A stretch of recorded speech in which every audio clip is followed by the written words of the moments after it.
Hi everyone! Today's December 19th and this is a Christmas miracle. I finally received my ARTSNACKS box for the month of December. I was really good and decided not to check it out on YouTube and see what's in there, so it's still a surprise for me. And we'll start with the surface, which is a Borden and Riley paper. Paris paper for pens. A smooth, bleed-proof, all-purpose paper. Ideal for use with all pens and markers. A perfect paper for manga and other types of illustration. So there's 40 sheets and it's 140 pounds. It's super, super smooth.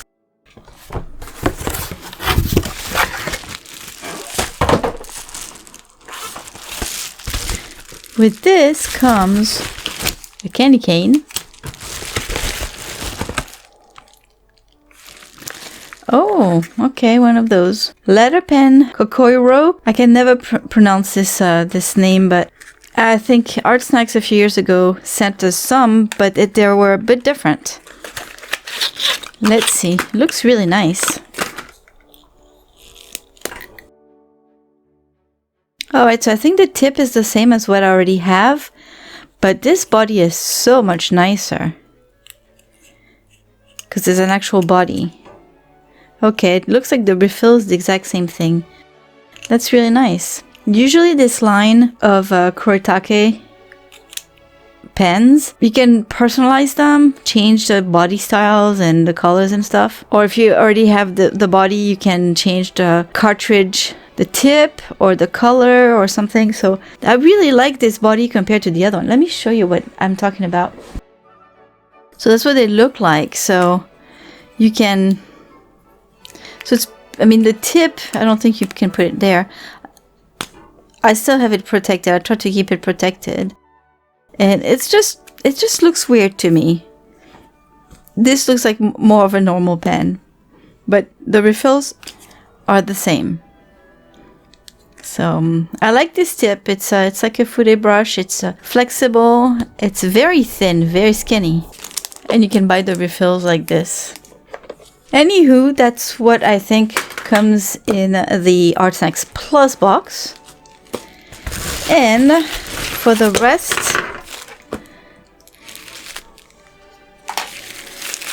for the regular ARTSNACKS box, ooh, lots of stuff. There's a, oh, I've seen this before. Graphite alcohol marker. And what's cool with these is that they have a brush on one side and the other side is a liner, very fine one. So this is really neat. I like that. Also, we have a Zig Clean Color.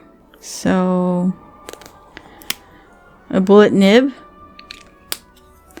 and a fine tip. And it's in green. So those are water-based and that's a May green. I don't know if this gives the color cobalt. So it's blue. Then we have, oh, these are really nice too. I've got a few that I got in previous boxes. I don't think I've got these colors, luckily. The Ecoline brush pens, they're very juicy. So I've got a deep gray and a lemon yellow. They're really nice brushes.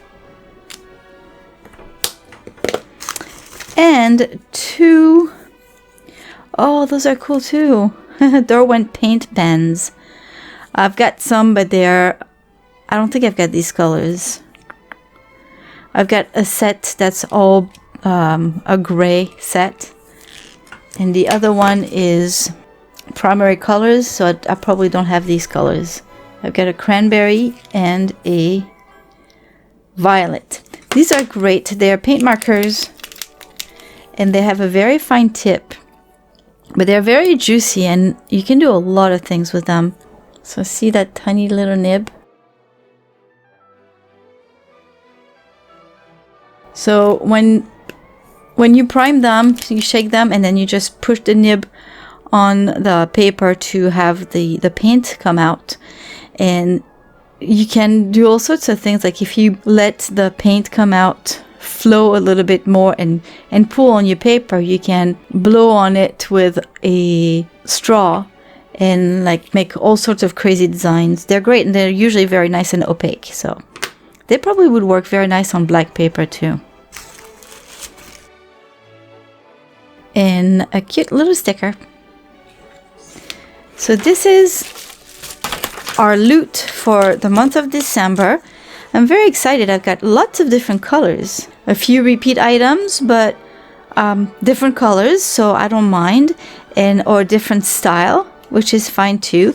These guys, I have those, but I've never seen them with a fine nib before. Same with this, so it's very exciting to try. I'm going to swatch them all, try them on the paper and see if they work well on this paper, and then I'll see what I can draw with all of this. I found out that the Kuretake pen is called Coco Hero, and before I started playing with the supplies, I wanted to know if all the parts of this pen could be mixed with the other one that I already have. I wanted to see if I could mix and match them, but it appears that you can't. The only thing that you can change is the kind of cartridges you put in, so different colored inks and different types of tips. I tried all the supplies on the Borden and Riley paper, and they worked well. However, I found that some of the inks were feathering a little bit. Not too much, but enough that I don't know if I could make very sharp lines or very crisp lines. And also most of these supplies, except for the alcohol marker, they're water soluble, so I wanted to play with that during my challenge. And this paper makes the inks dry really fast, so you can't really dilute them with water because it dries so fast on the paper. Also, the paper doesn't take water very well. That said, it looks like a beautiful paper for ink, like for Inktober, for instance. I would like to try it with a pen and nib, see how it goes, or just regular fine liners. I think it would be beautiful for that. The alcohol marker is very, very strong. It smells strong, and you can tell that it's very strong because it goes right through the paper, and it feathers, and yeah, there's a lot of alcohol in it. For the Derwent paint pens, you really have to shake them very well first, and then you need to push the tip in so that it primes it and the paint starts flowing. And for that, you can just put it in the end of the cap. There's a little hole that helps you do that without damaging the tip. I must say it took a little while for the ink to come down, but once it did, then it flowed really well. I really love those pens. I know I've already mentioned that before. The paint flows really nicely and they're very juicy, and I like that they are opaque. So once I was done swatching everything, I took out my other Derwent pens and I wanted to try them and just to see at least if I had the same colors or not. And I'm happy to report that I don't have either of these colors, so I was really happy about that. Also, I noticed that the names have been changed. They used to be called graphic line painters, and now they are just paint pens, but they're exactly the same things. Since pretty much all the supplies are water soluble, I really wanted to take advantage of that, just to give me more options with my drawing. And especially the two Ecoline brush pens, they are actually watercolor pens. So if I can't dilute them on the ink paper that we got in the box, I think there's no point. I think I just have to use them as a regular marker. So instead, I did what I often do, is I just took another paper and I used my Stillman and Byrne Beta series sketchbook. It's a nice, thick, mixed media paper. I knew that on that one, I could use all those pens together. It's not always easy to pick the right kind of paper to put in a box when you have such a variety of pens that work in different ways. So I figured that going with a mixed media paper, that would be my best choice. I must say that I was a bit overwhelmed with all those colors. I'm not used to have that many colors in a box anymore.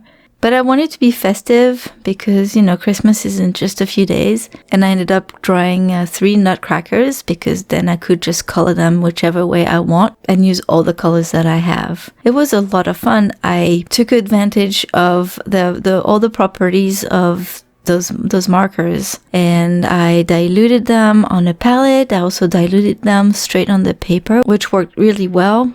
First, I wanted to create some kind of skin tone color for the heads, and I had the red Derwent paint pen as well as a yellow Ecoline watercolor marker. So I put the pigments from both of them on my palette and I mixed them to make some kind of skin tone orange. And I used a water brush to mix that together and apply it to the paper. And I used a water brush throughout to dilute anything that needed water. I used a gray Ecoline watercolor marker also, either on the palette or straight on the paper, to do all the shading on the white parts, also on the hair, on the beards. It's a very nice soft gray when it's diluted. It's not very strong, but it's super dark when it's not diluted. So it's kind of cool because you can get a really nice range of grays with it. I only used the alcohol marker once for the pants of the first Nutcracker because, like I said, it's very strong, and on this paper it feathered a lot. And it went through also the paper, so I didn't really want to risk too much. After coloring each Nutcracker, I lined them with the Kokoriro pen, and it's really nice because you can make very, very fine lines. And I also like that you can make slightly broader lines with it because it's a flexible nib. So all the supplies in this box were really nice. I have to try the graphite alcohol marker on a different paper to enjoy it more, because I really was not comfortable with it feathering so much, because you really aren't in control when that happens. It's a beautiful blue, and yeah, I'll try to find another paper for that. What I enjoyed the most were the Derwent paint markers, as well as the Kokoriro liner. I like the versatility of the paint markers because you can dilute them like watercolor. I think it's acrylic paint inside, or you can just keep them nice and opaque. And you can make pretty fine lines with them as well. So that's it for today. I'm glad I finally got to see what was in this box and do the challenge. And in about a week or a little bit more, I should get the next one for January, hopefully. Thank you very much for stopping by. I hope you liked this video. If you did, please give it a thumbs up. And if you're brand new here, please consider subscribing to this channel. If you did get the December ARTSNACKS box, let me know what colors you got. And if you like the supplies, I think they were pretty cool. Have a wonderful day, everyone. I'll see you soon with another video. Bye-bye.